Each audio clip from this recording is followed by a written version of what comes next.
Hey everybody, I'm going to talk about mold and mycotoxin sensitivity for beginners. If you don't know anything about mold sensitivity and you're coming to my page, you're trying to figure out what is going on here, this is a great video for you. First, let me say I'm not a medical doctor. It's not medical advice. It's based on my personal experiences for informational and educational purposes only. So mold sensitivity, mycotoxin sensitivity, what is that? It's the idea that your immune system has become sensitive to mold or mycotoxins, which are mold toxins that are produced as they're digesting food, dust, organic material, things like that. So the mold will produce these mycotoxins.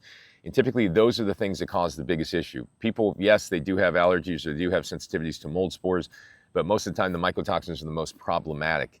And the sensitivity typically arises when someone already has a heightened mast cell response, already has a weakened immune response. Let's say they have allergies, they eczema, ADHD, they already have a chronic immune activation that's present earlier in life. Chronic sinus infections, ear infections, whatever it was, obviously they had an immune system that was more sensitive than the rest. And then what happens is they typically over time, they become exposed at some point to a high level of mold or mycotoxins or whatever their body perceives to be a high level of that. And once they're exposed one time in a significant amount, then their body develops antibodies to this thing. And then the antibodies start to grow as the exposure becomes more and more frequent.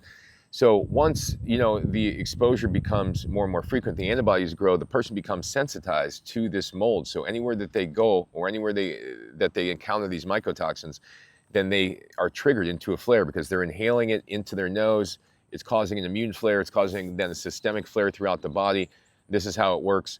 So mold sensitization and mycotoxin sensitivity are very real things. Once you're exposed at a vulnerable time, let's say if you had chronic stress, had something really severely stressful to happen and then had water damage right after, or just had a pregnancy and then had water damage in your house after, whatever it is, there's something very stressful that's close to that time, or you had antibiotic use or something that was close to the time where the mold damage or the mycotoxin exposure occurred, it can cause your immune system to be in a hyperactive state. And then once you're exposed, then it can cause this hyperreactive response to the mycotoxins or the mold, and then the immune system remembers it. It remembers it because once it's exposed, it has to get rid of this stuff. It has to get rid of the mycotoxins. It has to get rid of these mold spores, the things that come into the body. And when it does, it remembers the DNA structure of these things, and then it becomes sensitive to it. And this is very similar to how you develop allergies. You become exposed to it over time, your body becomes sensitive to it because it can't process it quick enough and the immune system becomes aggravated.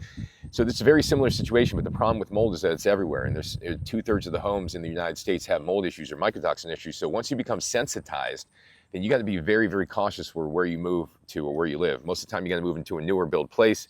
You got to make sure that you get plenty of ventilation, that there's no history of water damage at all.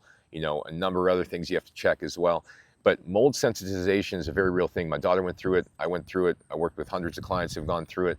And mycotoxin sensitivity is nearly the same thing, but it's a very, very significant issue if you don't deal with it and you don't know what you're dealing with. Most of the time, people think they have chronic illnesses. They're just dealing with one of these two, and they keep shoving supplements down their mouth or medication, or they keep wondering why indeed this keeps happening. But in fact, it's just these mycotoxins that they keep inhaling over and over again. If you have any questions, reach out to me. My website is endsickness.org. I have hundreds of articles, hundreds of videos on there. Thanks for watching.